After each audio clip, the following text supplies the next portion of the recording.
tonight on Focal Point. And everybody made all the food and everything, and the flags and the costumes represent the people who actually attend the centre. Up to 20 young people and leaders taking part in the festival. We take part in every year, take part in the workshops, so it's important for the young people to be involved in a community event, I guess, and they love it. And did they make their own costumes? Yes, Fela, we work with Fela with workshops, and the artists come in and design workshops. This isn't just about us coming out and the drag queens coming out and being able to stand together. That's a massive part of it. But what it is everybody being proud for no matter who they are, what they are, they want to be proud in themselves. It's to stand up, and it's not just about being gay, it's about being who you are.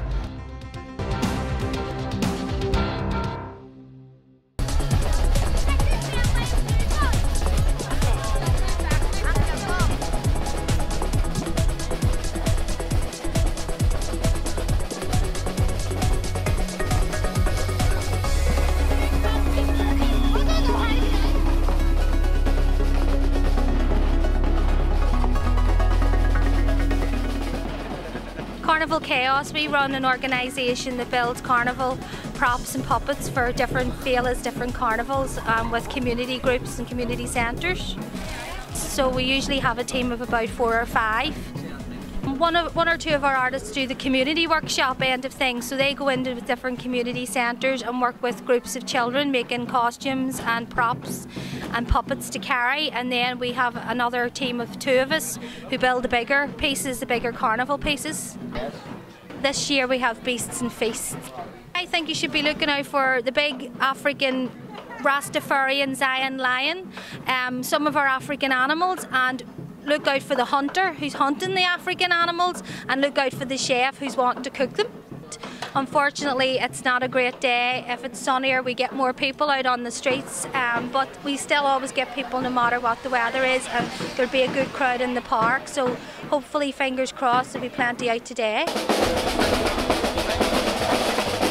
What are you dressed up as today? A giraffe. And did you make the costume? We made the mask. Are you looking forward to the long walk to the park? Yeah. And do you hope it won't rain? Yeah. And did you paint your mask? Yeah. So Fela came out to the youth centre and got a group of young people. They spent several days in the art room creating their costumes and making their wee rattles and stuff. So. And how many people took part? There was 15 young people in total. And they're all here today? They're all here, yes. Yeah. Are you looking forward to the walk? Yes. And what do you like being dressed up as a giraffe? A giraffe. Yeah. What are you dressed up as? A giraffe. Yeah. And what age are you? 3. 3? You must be the youngest person taking part. I'm running forward to the park. Yeah. Are you looking forward to all the crowd waving to you? Yeah. Is your mum and dad going to be there? My mummy's with us and my daddy's watching. Yeah.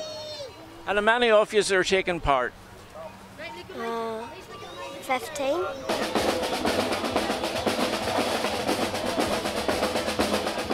I'm from St James's. And what are you dressed as? A zebra. And there's a farm at the bottom of St James's and zebra themed. And all your friends are here today? Yeah. And how many of your youth club are taking part? 34 or something. And you look forward to taking part? Yeah. And did you make the mask? Yeah. Yeah. Did you paint it in your youth club? Yeah. Well, this is made up of young people from St James's Community Forum and St James's, the wee farm we have in St James's. So that's why we have the animal theme here. It started off as a wildflower project. We got a couple of chickens in, and then we got a few rabbits, guinea pigs. Now we have 3 goats, 3 lambs, 10 ducks, 20 chickens, you know. And we grow vegetables and that there and give the eggs out to the local residents, you know. So it's brilliant community effort all around. Well, we dedicated band there of about 25 young people, and you'll see them all with their wee St James's Farm helpers top, like. And then we have like elderly residents, people with gardening experience, and all come down and show you what way to plant things. And we have a partnership with the salmon community as well. The homeless people, they have a plot there as well, where they grow all their vegetables as well. We participate every year, and it's a brilliant opening the festival, you know, and the kids love it. We are a children's centre who do a lot of work with ethnic minorities, and we have a childcare facility and we do arts and crafts. A lot of family learning is involved, and everybody made all the food and everything, and the flags and the costumes represent the people who actually attend the centre. There was probably about 3 or 4 different groups with about 5 to 8 different people in them. We normally only get 2 weeks, but we did start 4 weeks ago. Yeah, but everything was handmade, from the costumes right down to the food. The only thing that wasn't done was the flags. We were responsible for helping they paint the different things and make some of the costumes. The children of the centre helped make the float, helped paint it and put it together. So they did from the White Rock Children's Centre. Yeah, they had a lot of fun doing it as well. All to do with the different cultures in our society, and as it represents Italy and parts of Europe, and that's why we're all dressed in different parts of the world.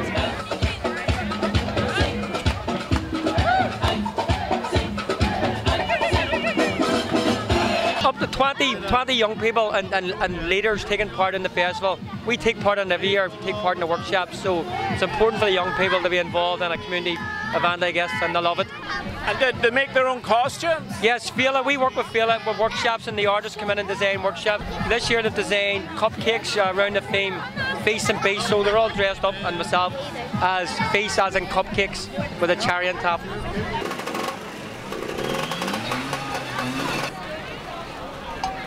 Sector's got its elephant and the Indian jugglers, and then we have Filipino community, we have the Indian carriage, we have the Russian community here as well. So it's fantastic.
This year's Belfast Pride Parade is going to be the biggest one we've had so far. We've over 60 organisations, charity groups, walking groups.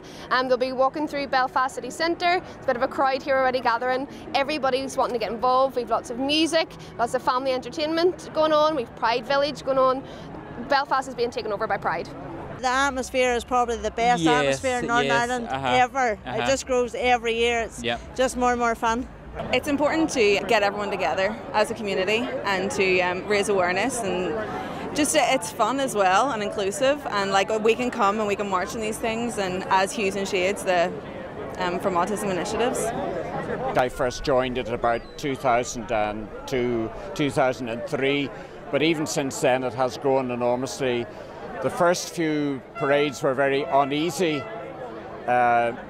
A lot of people had not been out at that stage. The huge thing, of course, is the growth of confidence and dealing now more with the outstanding rights deficits, things like equal marriage and a few other straggling things that we need to get hold of, like, for instance, bullying in schools.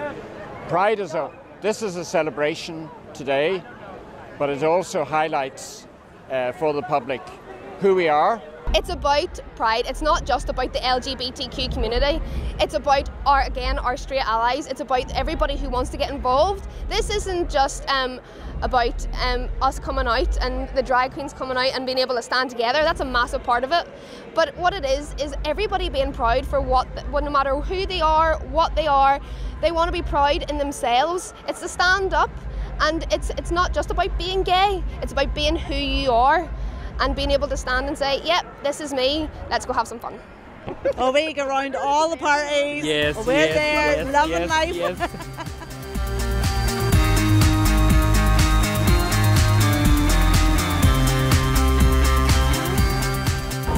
This year is the 25th anniversary of Pride in Belfast. How did the Pride Committee plan on celebrating this milestone in the parade? We planned on it by making it the biggest Pride ever. Over the last week, Pride Week, the Pride Festival Week, we've had over 100 events going on throughout the city, involving all corners of the community. Not only the LGBT community, but also our straight allies, which are really important to us. We've had everything from political debates, to parties, to burlesque nights, to comedy nights, even murder mysteries. So we've tried to involve every organisation and group, and everybody who wants to get involved into the Pride Week and into the festivities.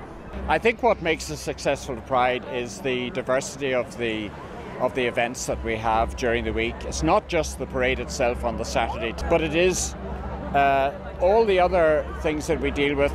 Faith issues. We had a faith forum earlier in the week. We'll have service at All Souls non-subscribing Presbyterian Church tomorrow, which is an annual event. We have debates on equal marriage and faith matters, political matters. There are also trans events, trans awareness events happening during the week, have been happening during the week. There's a whole myriad of things. There's something for everyone. Can you give us a bit of info on some of the organisations that are here taking part in the parade? Yeah, the Rainbow Project are taking part in the parade. They're a massive organisation in the LGBTQ community. We've even some business organisations like Citibank. We've also Nando's, their LGBT group, walking with us as well. We've loads of other charities, Oxfam, Unison are involved as well. So it just gets bigger every year. Autism Initiatives have been working in partnership with the Rainbow Project and Black Box to support people with diagnosis of autism or Asperger's that also identify as LBGT. So we're here today to raise awareness of autism in the group and celebrate Belfast Pride. One of the reasons I started the group because there was a sort of a lack of LGBT support for those on the autistic spectrum as well. People have been very supportive. There is challenges, of course, for somebody that would have a diagnosis of autism and be able to come out and celebrate their diversity and their identity as well, should that be lesbian, gay, transsexual. So that's what we really want to do as an organisation, is really give people support within that, and also peer support from somebody else that might have gone through that struggle to be able to do it, and using somewhere like the Black Box, a real safe space, a real inclusive space that they can feel comfortable to go to and to be able to meet other like-minded people.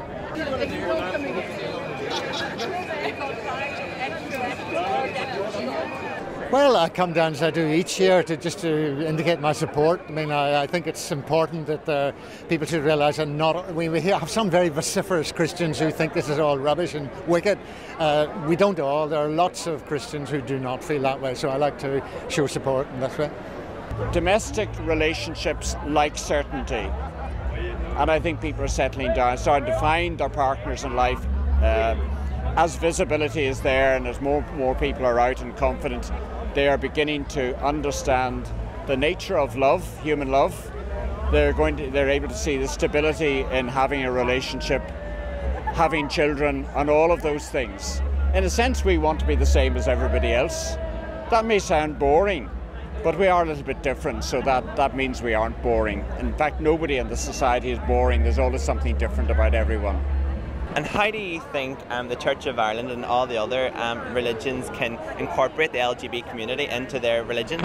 They had problems with other issues in the past, like interracial marriage. That was a big no-no. The position of women being other than very secondary.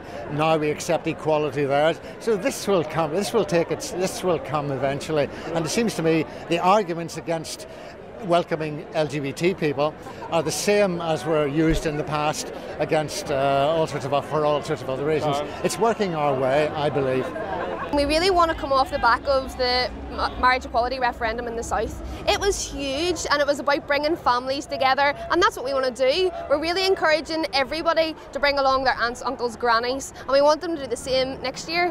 This is a massive movement and it only gets bigger and bigger as more people start to accept and really start to stand for equality, and that's what's happening. We've seen it in the last 25 years. It started with just 100 people. Now we're going to have upwards of 40,000. Next year, even bigger again as more people start to get involved. It's significant that there are lots of families here. I mean, they're not all people in fact, I think I'm one of the oldest people here. There are younger people, lots and lots of children. And this is the case at all of our rallies. Sometimes I ask people that I meet for the first time here, were you here last year? And they said no. And I've asked why, and they say it's because they discovered that the son of a neighbour or a nephew or a workmate is gay, or a daughter. So that makes them think about it, and they come to say, well, what the heck's wrong with that? So they come along. So I think it's a red herring for our opposition, our opponents, to say this is an attack on marriage. I mean, why do we? It's not. It's the opposite. It's, as Mr. Cameron says, the Prime Minister, he thinks marriage is a great thing, so it should be available for all people. All people can fall in love. Some people do not fall in love with people of the opposite gender. Tough. It doesn't matter. Why should it make any difference?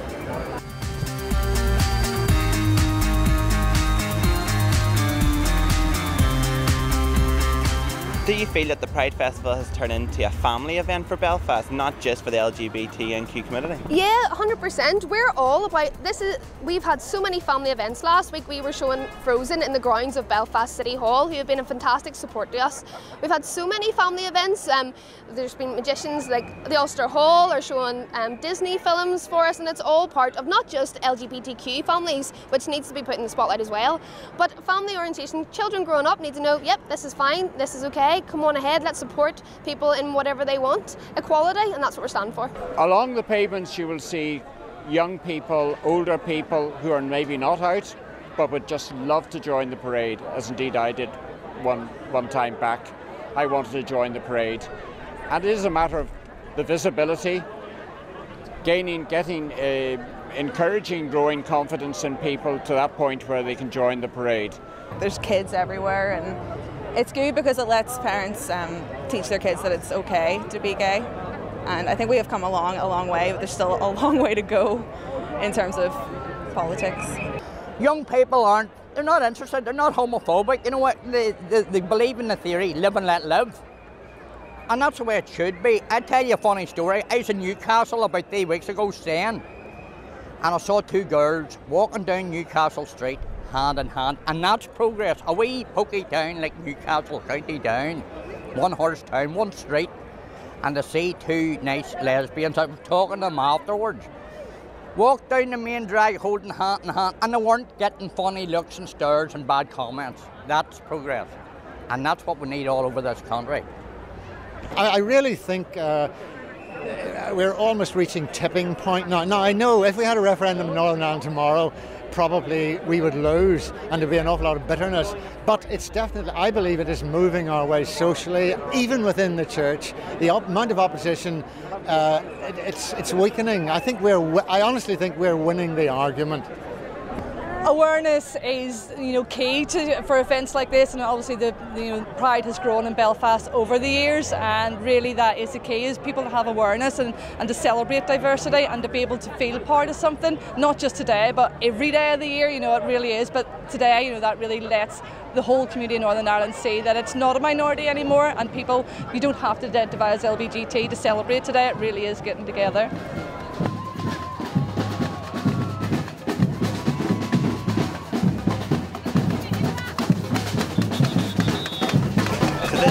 So this year is the 25th anniversary for the Pride Festival here in Belfast. How would you like to see it grow in the next 25 years?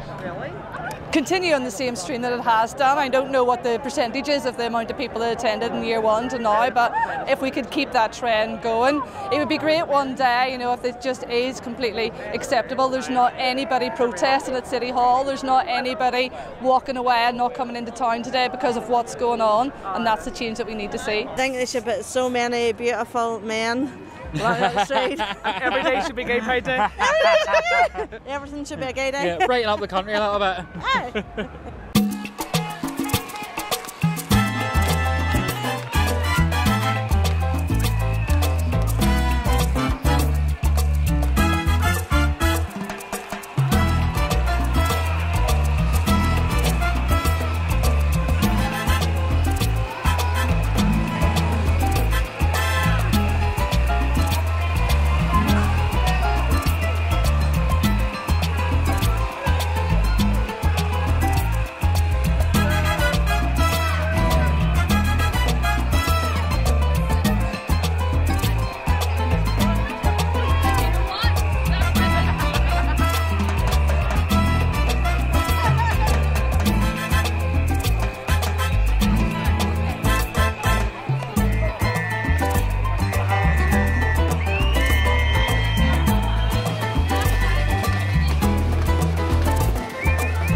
Now, tomorrow's weather.